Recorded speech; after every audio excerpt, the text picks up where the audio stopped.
Good morning, everyone. It is Tuesday. I don't remember the date. I don't know why I'm bad with dates. But it is Tuesday, and I'm on my way to work. 7:51. Oh man, I am running late. I had to go back. I forgot my son's baby bag, so I had to go back to the house. And my husband was like, "Yo, you forgot the bag." So I had to turn around and go back. Now I'm running late. So always telling me to keep straight. I'm following the GPS. Okay. So yeah, so today's topic, man, I was on Facebook. I don't really do a lot of Twitter and Instagram, but I do Facebook because I'm old. I'm not that old. But basically they were like, everyone has been like talking about this, and excuse me if I mispronounce her name, Kamala however you pronounce her name, Harris. She basically she proposed the bill to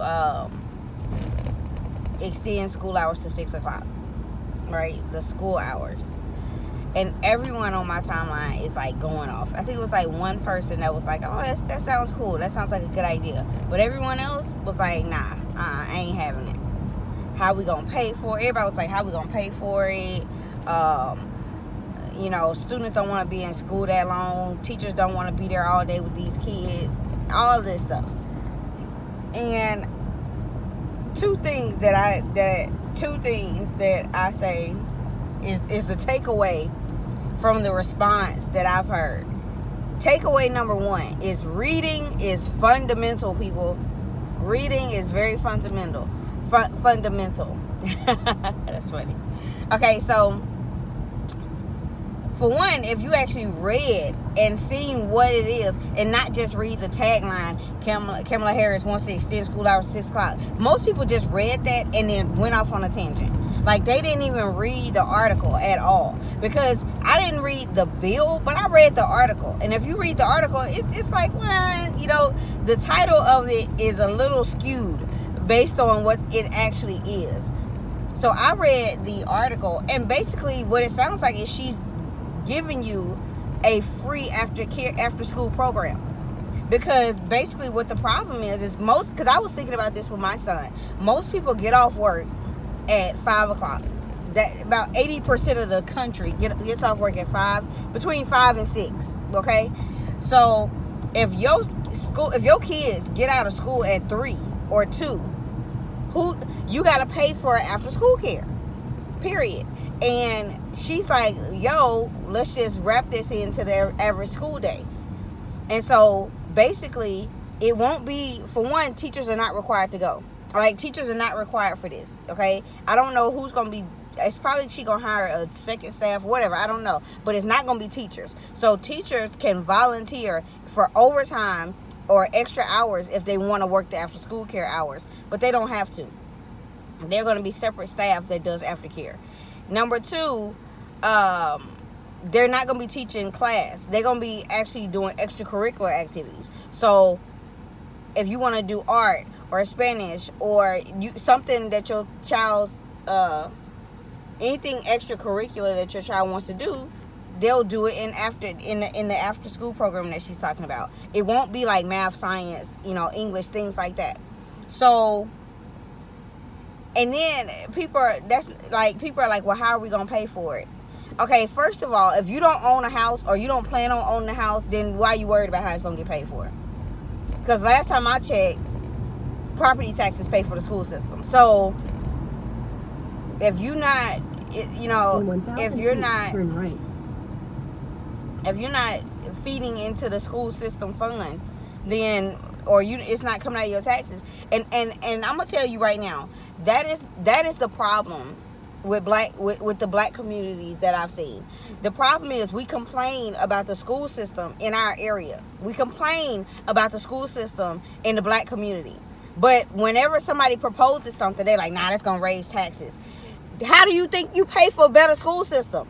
Okay, the reason why a lot of these nice up-and-coming neighborhoods, a lot of these nice rich neighborhoods have really nice schools, because the property tax is going to that school. So these people are paying premium property taxes to make this school better. If you don't want to pay property tax, then you can't complain about how shitty your school is.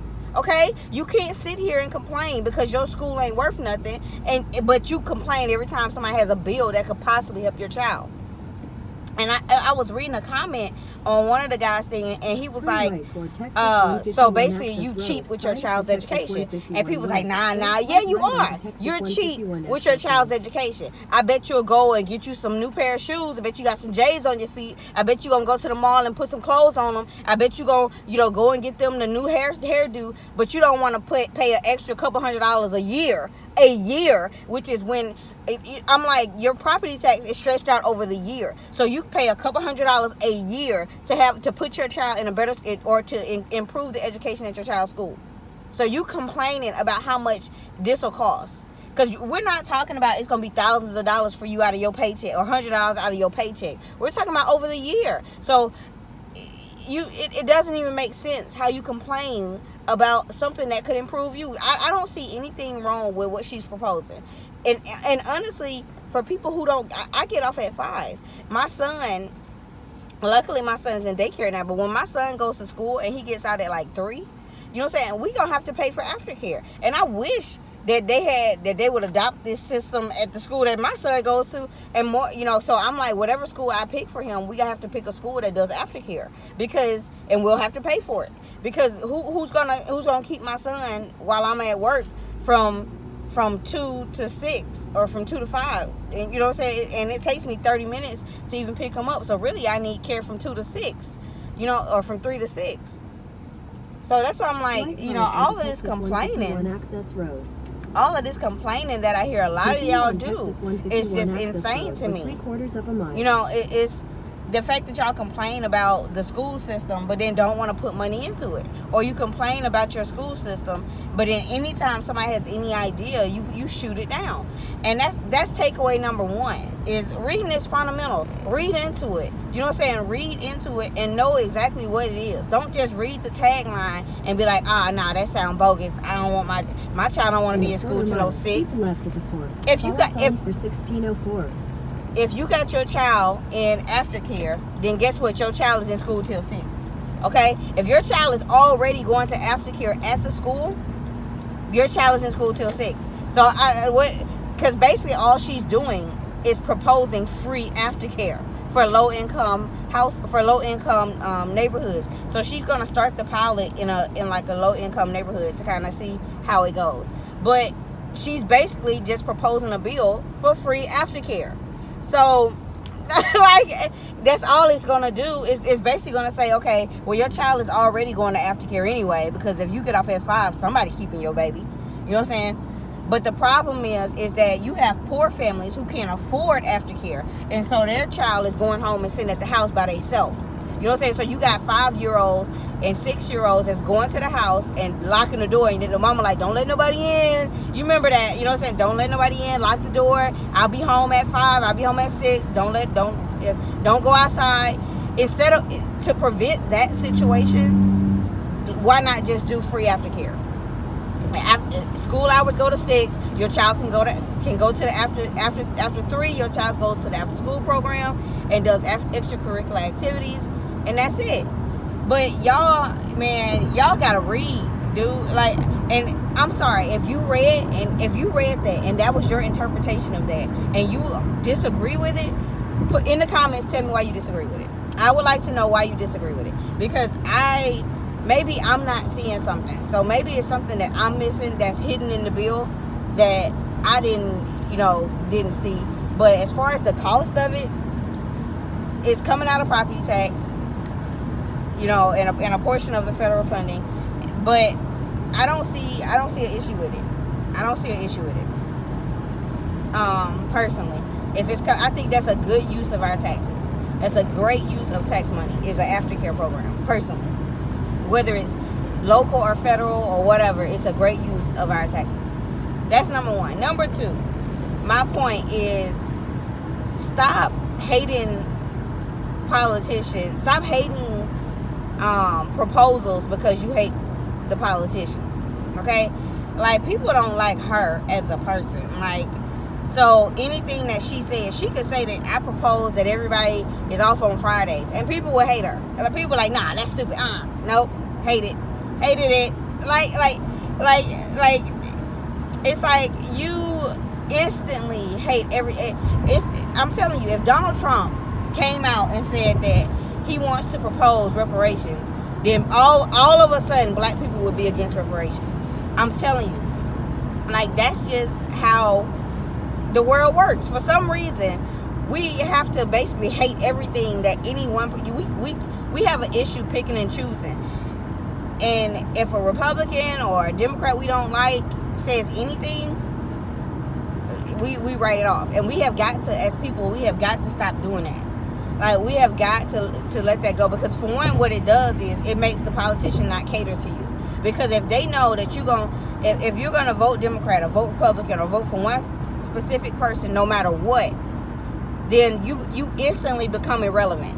Because they're like, well, why should I cater to this person? Why should a Republican cater to you if they know you're not going to vote for them? Or why should a Democrat cater to you if they know you're going to vote for them? If you always going to vote Democrat, then why should I show up to your house and try to win your vote? I got it already. I don't need to do nothing for you, and I got it already. So that's the issue that we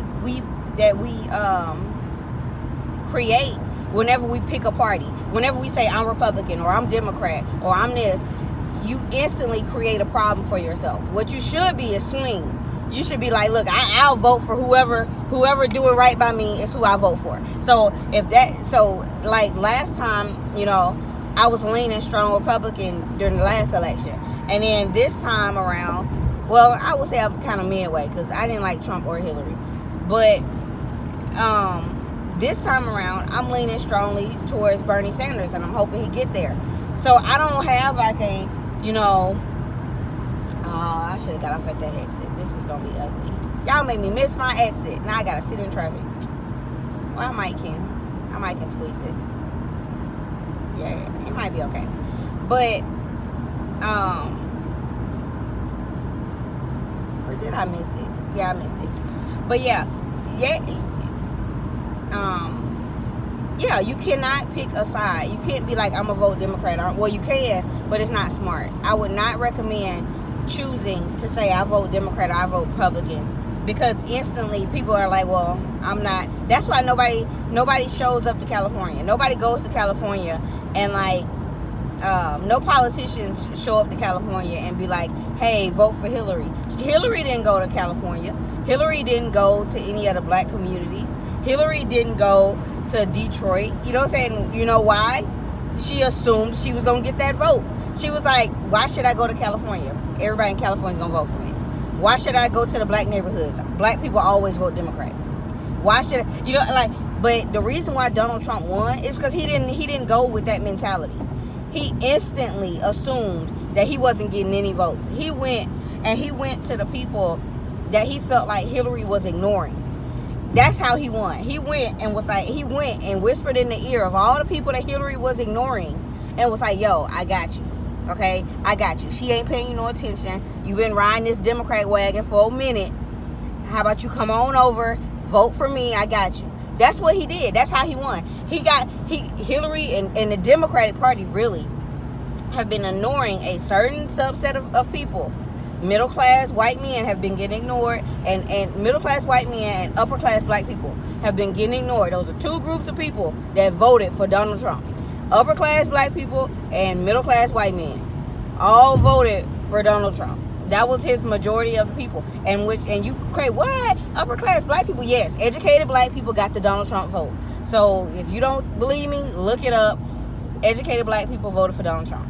And I thought it was crazy, but I was like, wow, I didn't think it was crazy. I understood, but I was surprised. But there is no traffic this morning. I actually didn't have hardly any traffic. That's crazy. But yeah, so don't just write off a candidate. You know what I'm saying? Like, actually look at their views. Don't just be like, well, he Republican. Nah, I'm writing him off.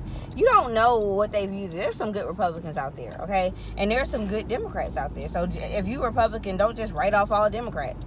You know, actually, you know, that's why I kind of like Bernie Sanders, because he's independent. You know, he's running as a Democrat, but he's independent. And a lot of his views tend to be kind of middle of the road. But yeah, that's my topic for today, guys. That's my rant this morning. I was so upset about this whole school system thing, about, you know, everyone hate the fact that she want to extend school hours. I'm like, if this woman want to extend school hours and my son's aftercare is going to be free, and, you know, if my son going to have a place to be at until 6 o'clock every day, by all means, I'm for it, okay? Like, I am for it. How much? And my thing is, I don't care. Like, people like, well, how much is it going to cost? If I'm paying a couple $100 for aftercare anyway, every month, then why do I care if it's a tax increase? Because I'm already paying for it anyway. You know, like, so if anything, it's probably going to be cheaper. You know, if it's a program that's nationwide, it's probably going to be cheaper. And I wouldn't be surprised if a lot of schools who provide aftercare that you have to pay for, I wouldn't be surprised if they're against it, because I think that schools may end up losing money on this one. I mean, I don't know. I would have to read the details of the bill. I don't know if she's discussed how she's going to pay for it. If she's going to make the schools foot that bill, or if the school system has to foot the bill, then it'll come out of our property taxes. And I'm okay with that. You know what I'm saying? But I don't know if it's going to be like a national kind of a thing that, I don't know. I don't know how she's going to pay for it. But however she pays for it, whether on a national level or whether on a local level, I'm for it. You know, however, because I'm all for my son having somewhere safe to be until 6 p.m. Okay? But yeah, let me know what you guys think. Let me know what you guys think about that. Let me hear, and go and read it, and then if it's something that I missed, let me know. But go and read it. Let me know what you think about the program or about the proposal, and get back to me. But yeah, have a good day. Have a great Tuesday, guys. Happy belated Veterans Day to all my fellow veterans. I had a great Veterans Day with my son hanging at the house. But yeah, have a good day, guys. Bye.